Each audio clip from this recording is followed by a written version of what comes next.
Hey, this is Charles Johnson, and welcome to video number two. Video number two.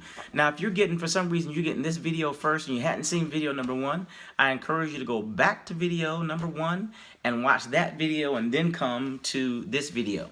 But in this video, we're going to talk about the divine laws of abundance and prosperity.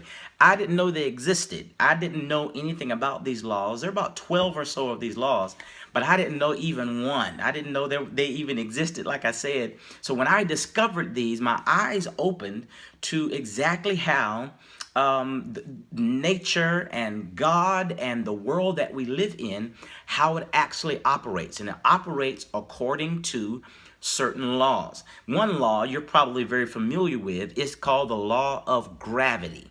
Now, beyond popular belief, Sir Isaac Newton didn't discover gravity. Okay, gravity already existed.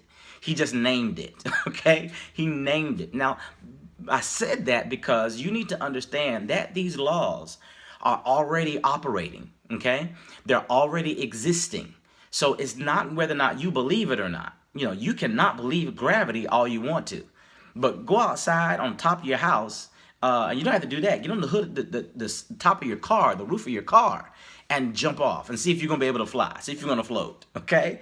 That's not going to happen because the law of gravity has already been set in place. So whether you believe it or not doesn't mean it doesn't work or not.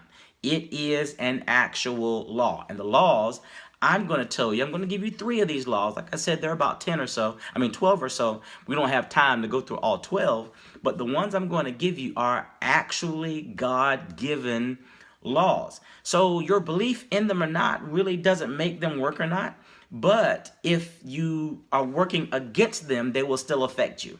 Okay? So my goal in this video to give you these 3 laws, and hopefully you'll start to learn how to work with them. I'll show you the negative part of it, how you can work against them, and then I'll show you how you can work with them.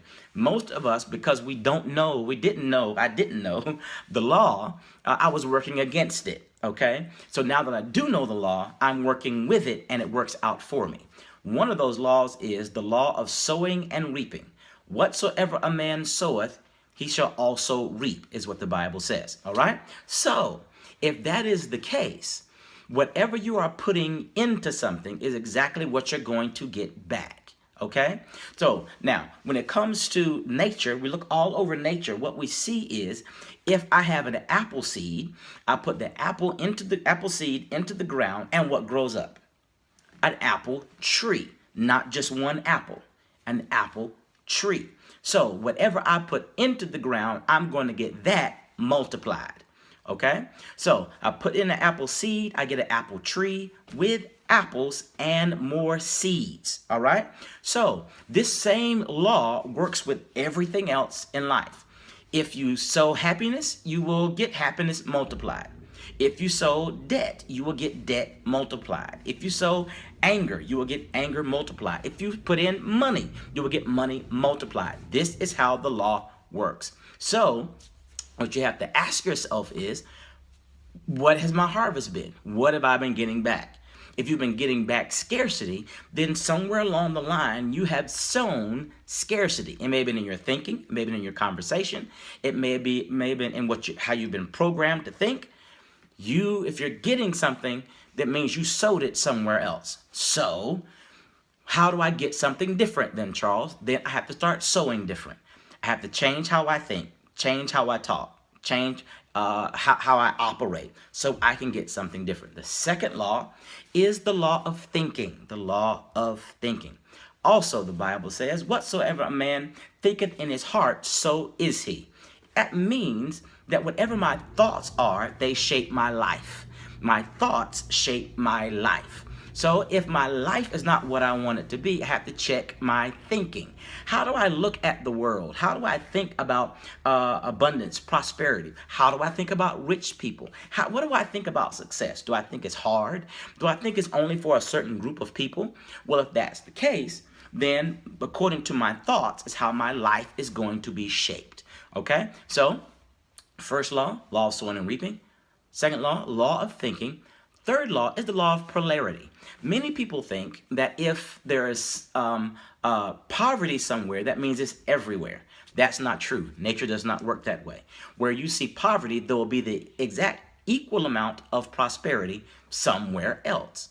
So the law of polarity says that if there's poverty, then there must be prosperity. If there's a challenge or a problem, there must be a solution. So you are never out of a way to get what you need. You're never out of a way to find a solution. You just have to focus on which end of the pole you want to be on. Too many people only look at the problem and they say, well, this is the problem. This is the problem. This is the problem. Well, what about the solution? If I focus on the solution, then I'll be able to find the solution that I need. Your solution might be meeting someone. Your solution might be taking a class. Your solution might be, researching on the internet. However, you have to know that where there is a problem or a challenge, there's also the equivalent polar opposite, which is prosperity and abundance. Okay? Now, so we got 3 laws. We got the law of sowing and reaping, the law of thinking, and the law of polarity. Do me a favor. After this video is over, put in the comments here, or email me rather, what resonated the most with you. And if you got any further questions, and 2, if you want to find out some more of the other laws, let me know, and I'll send you some things that you can research and look at yourself. All right? Also, put your comments in the bottom. I answer all the emails. I return all of the comments. So please feel free to contact me via email. I look forward to talking to you soon. Many blessings.